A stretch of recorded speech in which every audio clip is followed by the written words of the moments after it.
Wah, Kinan. Rambutmu basah, ledek Evelyn dengan ekor mata sekejap melirik tajam pada Diana. Apalagi kalau tujuannya bukan karena ingin memanas-manasi Diana. Supaya wanita itu tahu diri akan posisinya. Setiap hari rambutku basah, Ma. Memangnya kenapa? Jawab Kinan seraya menarik kursinya dan bergabung dengan ketiga wanita yang sudah lebih dulu duduk di meja makan. La menyodorkan piring miliknya yang masih kosong pada Lisa karena nampaknya wanita itu tidak berniat melayani makannya seperti biasa. Wah, kalian hot sekali. Setiap hari bermain skidu papap. Seru Evelyn, heboh. Uhuk, uhuk, uhuk. Seketika Diana tersedak air mineral yang sedang dia teguk. Hati-hati, ucap Kinan menggeser napkin untuk Diana mengusap bibirnya yang basah. Sementara Lisa pura-pura tidak melihat, dia lebih memilih menarik piring dan mengisinya untuk Kinan. Moodnya sedang buruk. Cukup, cegah Kinan. Lisa menghentikan gerakannya yang baru saja memasukkan sedikit nasi di piring Kinan. Dilihatnya sang suami sedang mengabsen 4 jenis makan malam yang tersedia di atas meja. Apa ini semua masakan Mama? Tidak ada masakan Lisa? Tanya Kinan. Dari aromanya saja Kinan sudah paham mana yang masakan Lisa dan mana yang bukan. Kamu ini bagaimana?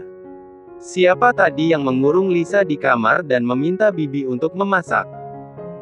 Kenapa? Kamu tidak mau masakan Mama? Kinan pun hanya bisa menggaruk kepalanya yang tidak gatal. Serba salah kalau dia tidak memakan masakan ini. Tentu aku rindu masakan Mama.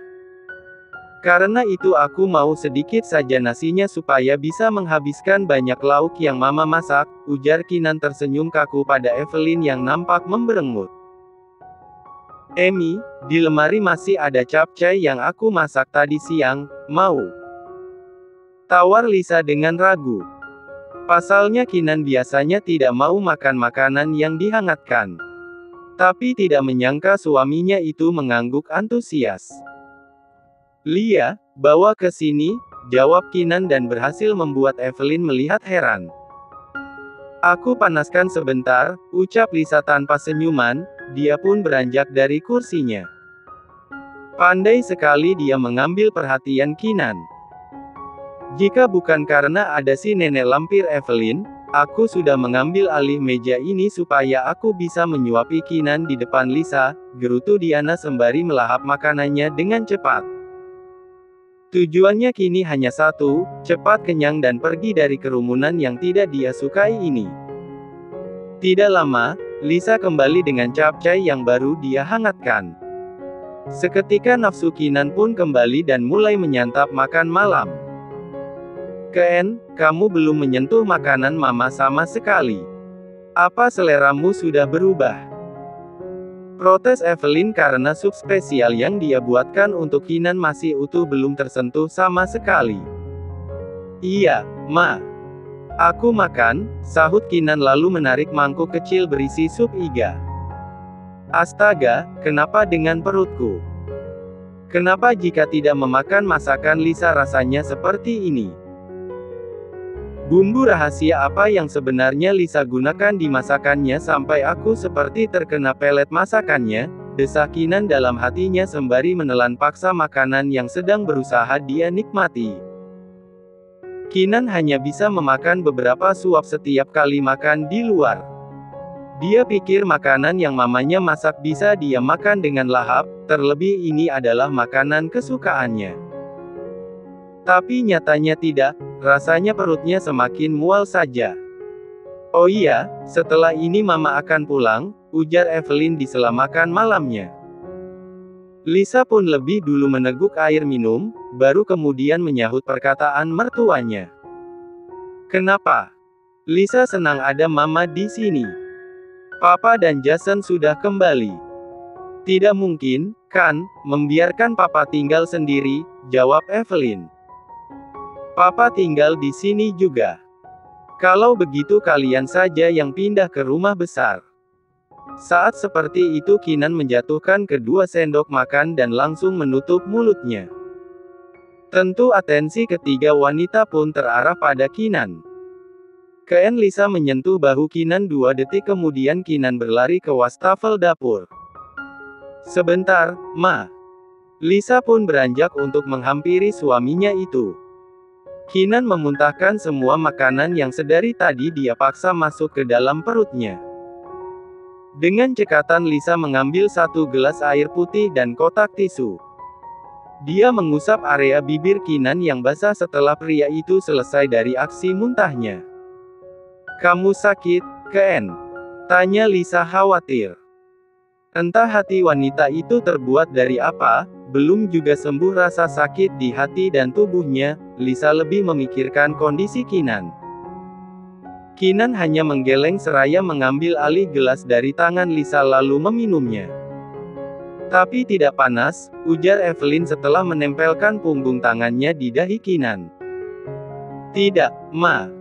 Hanya masakan Mama rasanya terlalu banyak bawang. Kinan akhirnya bisa membuka suaranya. Oh, ya. Evelyn mengernyit heran. Aku memakannya masih enak, sahut Lisa. Jangan bilang kamu yang ngidam. Tebak Evelyn dengan menyipitkan matanya. Aku ngidam. Mana ada aku ngidam anak Lisa. Bayinya saja Kinan mengerem mendadak perkataannya yang hampir saja keceplosan berbicara. Bayinya ingin kamu lebih perhatian pada Lisa jadi dia yang menghukummu seperti ini, sahut Evelyn. Mana ada, Ma. Ada-ada saja. Aku hanya mual, mungkin sedang masuk angin. Kinan masih saja menyangkal. Karena kejadian itu, makan malam pun terhenti karena yang lain tidak berselera. Setelahnya, baru Evelyn berpamitan karena supir sudah menjemputnya pertanda Papa David sudah pulang ke rumah besar. Apa? Kinan menyekapmu? Pekik Diana pada seseorang melalui sambungan teleponnya. Dia tengah berada di taman samping dan bertukar kabar dengan Andreas. Lia, sialan sekali. Dia memukuliku sampai seperti ini. Bagaimana bisa mereka menemukanmu? Kalian sudah memakai penutup wajah, kan, malam itu? Diana menggigit kukunya sebagai rasa khawatir akan keadaan Andreas. Juga takut kalau Kinan sampai tahu bahwa dialah yang merencanakan ide gila untuk memberi pelajaran pada Lisa. Hari itu setelah mengangkat telepon milik Kinan, dia mengetahui kalau Lisa pergi tanpa pengawalan Kinan posisinya terancam jika bayi itu masih saja berada di rahim Lisa. Tentu dia memanfaatkan Andreas yang mengaku masih ingin memiliki Lisa untuk mempermudah tujuannya.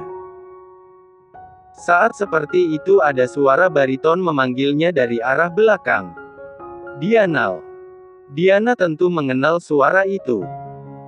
Andre, ada Kinan nanti aku menelpon lagi, bisiknya lalu bergegas menutup sambungan teleponnya. Siapa? Tanya Kinan basa-basi. Ini, teman aku, jawab Diana dengan senyumnya untuk menutupi kecanggungannya. Ada apa? Imbuhnya, karena tumben Kinan sengaja menemuinya jika bukan karena suatu hal. Ada satu hal yang ingin aku tanyakan mengenai malam itu, ujar Kinan langsung pada tujuan. Diana pun mengernyitkan keningnya. Malam itu. Iya, saat aku mabuk, dan... Ya, aku sampai melakukan itu. Wajah Diana menegang setiap kali Kinan membahas malam yang sebenarnya belum pernah terjadi di antara mereka. Kenapa tiba-tiba Kinan bertanya lagi? Apa dia mulai ragu? Dia baru saja bercinta dengan Lisa. Jangan-jangan dia mulai mengingat kejadian sebenarnya. Diana merasa panik dalam hatinya. Ia tanya saja, sahut Diana seakan semua aman-aman saja. Apa malam itu kamu sudah mengetahui namaku? Saat kita bercinta. Dek. Apa ini? Ini pertanyaan yang aneh. Kalau aku salah menjawab bisa berbahaya untuk masa depanku. Bahkan aku belum merasakan kekayaannya. Aduh, aku harus menjawab apa? Desah Diana dalam hatinya. Diana, panggil Kinan karena wanita di hadapannya itu justru hanya terdiam. Malam itu. Non, kenapa harus pindah ke kamar sebelah lagi? Tanya Bibi Mia saat dirinya dipanggil hanya untuk membantu Lisa memasukkan baju-bajunya ke dalam koper. Kan memang kamarku di sebelah, Bi, jawab Lisa santai sembari membuka salah satu lemari di walk-in closet kamar Kinan.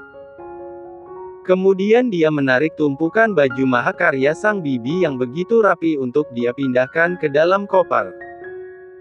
Bukannya langsung membantu, Bibi Mia justru masih berdiri dengan memilin tali dasternya.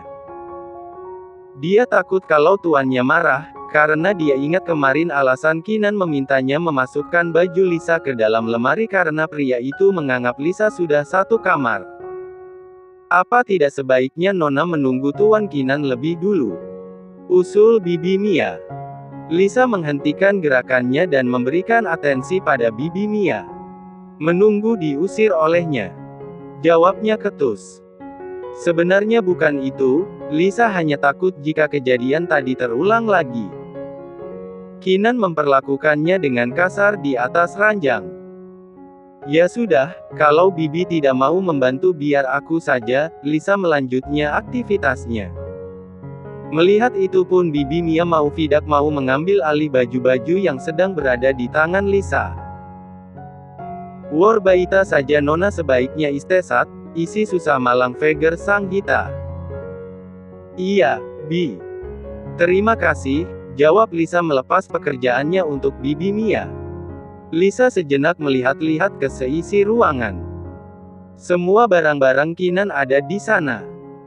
Koleksi jam tangan mewah, berbagai macam sepatu, serta dasi-dasi dengan harga selangit, semua tertata begitu elegan. Dulu, Lisa sangat ingin menyiapkan semua setiap pagi sebelum Kinan berangkat kerja.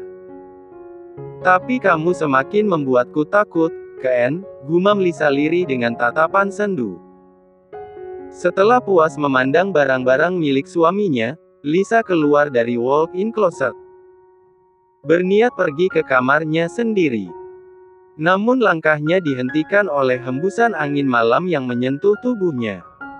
Lisa pun berbalik dan melihat pintu balkon yang ternyata belum tertutup. Sementara tirai sutra terus melambai seakan memanggilnya. Apa Kinan biasa membuka balkon seperti ini? Gumamnya seraya berjalan ke arah pintu balkon. Lisa hendak menarik pintu, tapi gerakannya terhenti saat netranya menemukan dua orang tengah berbincang di bawah sana. Dia melihat jelas dari sela teralis balkon. Kinan dan Diana. Sedang apa mereka malam-malam begini di luar sana? Hati Lisa berkata pergi, tapi akhirnya angin malam menariknya untuk melangkah ke depan lalu bertumpu di atas pembatas. Terlihat pria dan wanita itu tengah berbicara dengan intens meski dia tidak bisa mendengar sama sekali apa yang mereka perbincangkan. Sementara di bawah sana Kinan masih menunggu jawaban dari Diana. Diana, panggil Kinan karena wanita di hadapannya itu justru hanya terdiam. Malam itu. Saat sebelum Lisa pergi. Ucapan Diana terhenti saat ponsel di tangannya bergetar dan berdering. Dia pun mengangkat tangannya, melihat layar yang rupanya bertuliskan nama pemanggil. Ayah. Ucapnya melihat ayahnya menelpon. Kinan juga melihat jelas isi layar ponsel Diana. Dia pun memberi kode supaya Diana menerima panggilan telepon dari mertuanya. Halo, ayah, sapa Diana setelah menempelkan benda pipi itu di daun telinganya. Ayah sakit. Bukan hanya Diana, Kinan pun terkesiap mendengarnya. Iya, aku akan pulang malam ini juga. Diana pun mematikan panggilannya setelah mendapat sahutan dari ayahnya. Wajah wanita itu benar cemas. Hanya ayah Wira yang dia miliki di dunia ini. Kinan, aku harus berkemas. Terima kasih sudah menampungku di rumahmu selama beberapa hari ini. Maaf, karena aku sudah merepotkan kalian semua, pamit Diana. Sebenarnya Wira melarang Diana pulang malam-malam begini, tapi Diana tidak bisa berlama-lama dekat dengan Kinan saat ini. Pertanyaan itu membuatnya memutuskan untuk menghindar sementara waktu. Kinan menggeleng samar. Tidak merepotkan sama sekali. Justru aku yang meminta maaf karena Lisa tidak bisa bersikap baik padamu. Dia memang selalu seperti itu. Tidak pernah mengindahkan permintaan ayah. Padahal ayah sangat ingin melihat Lisa bisa bersikap lemah lembut sedikit pada kami berdua. Tapi kenyataannya dia mencintai dunianya sendiri. Dia tidak peduli pada kami berdua. Oleh sebab itu juga ayah menjadi terus kepikiran dan sering sakit-sakitan. Seperti sekarang ini.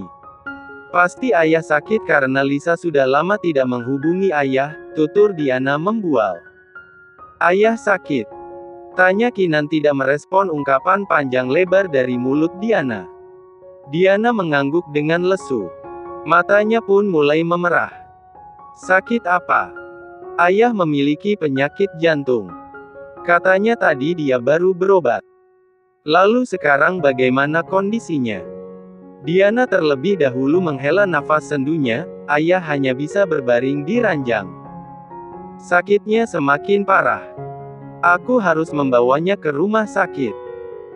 Sudah seharusnya ayah melakukan operasi jantung, tapi selama ini aku tidak memiliki banyak uang untuk melakukannya. Sedangkan Lisa, dia hanya bekerja untuk dirinya sendiri. Dia mana mau membantu keuangan ayah. Mungkin sakit seperti ini saja dia tidak peduli, itu sebabnya ayah lebih memilih menghubungiku ketimbang memberi kabar pada Lisa. Kinan meraih kedua tangan Diana dan menggenggamnya. Pulanglah, bawa ayah ke rumah sakit dan katakan pada dokter untuk menangani semua yang dibutuhkan ayah. Untuk biaya, biar aku yang menanggung semua. Sungguh. Kinan mengangguk. Setelah itu Diana hanya bisa mengeluarkan air mata bahagianya. Jangan menangis, ucap Kinan sembari mengusap lembut pipi Diana. Besok aku dan Lisa akan menyusulmu. Ada pekerjaan yang harus aku selesaikan lebih dulu dan tidak bisa aku tinggalkan. Dan setelahnya kami akan menginap di rumah ayah selama akhir pekan. Diana mengangguk. Aku takut, cicitnya memanfaatkan keadaan. Takut kenapa? Takut kehilangan ayah.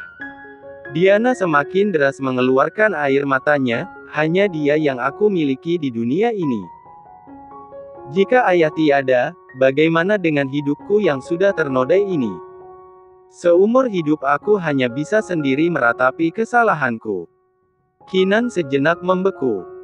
Maaf, ucapnya penuh penyesalan. Kamu tidak bersalah, Kinan. Kamu tidak sadar melakukannya. Aku yang salah. Harusnya aku bisa melarikan diri sekuat tenaga. Tapi malam itu sentuhanmu membuatku lumpuh seketika. Tangisan Diana semakin menjadi membuat Kinan menarik tubuh itu dan memeluknya. Dia benar-benar tidak tahu harus melakukan apa. Menikahi Diana. Kinan pernah menawarkan itu pada Diana sesaat sebelum pernikahannya dengan Lisa berlangsung, tapi Diana menolak. Kinan mengusap kaku punggung Diana. Berharap tangisan wanita dalam pelukannya mereda. Saat itu juga dia menaikkan netranya ke atas dan baru dia ketahui jika Lisa tengah berdiri di balkon kamarnya. Menatap nanar dirinya yang tengah memeluk Diana. Seketika tangannya terhenti. Membeku.